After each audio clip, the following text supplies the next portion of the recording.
হ্যাঁ, good morning বন্ধুরা। নিজে আমার শাশুড়ি করছে,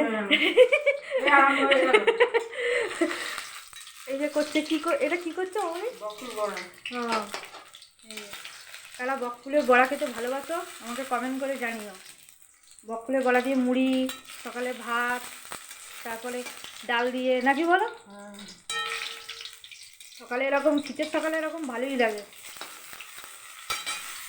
তাড়াতাড়ি রান্নাও হয়ে যায়। বেসনটা ফেটেছে, তার মধ্যে কী দিয়েছে? শুধু নুন আর বকফুলগুলো ধুয়ে গোটা গোটা দিয়ে দিয়েছে, তাই তো? একটু জল কেন গো? সরে এসো, চোখে লাগবে কিন্তু।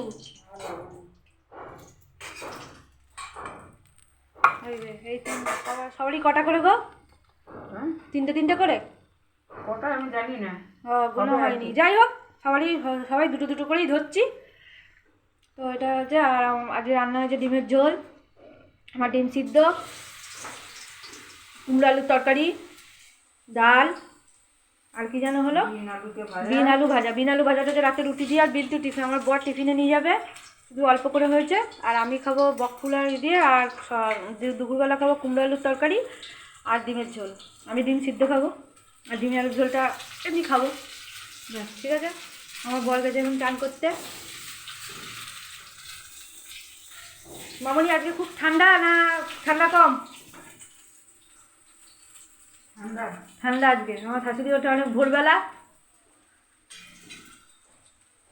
মামনি রান্না করে খেয়ে দে এবার বিশ্রাম করবে, তারপর করবে ব্যায়াম। ঠিক আছে বন্ধুরা, আজকে এটুকুই। বকফুলের বড়া কেমন লাগলো তোমাকে কমেন্ট করে জানিও, ঠিক আছে? এটা হচ্ছে আজকে হচ্ছে স্পেশাল, হচ্ছে বকফুলের বড়া।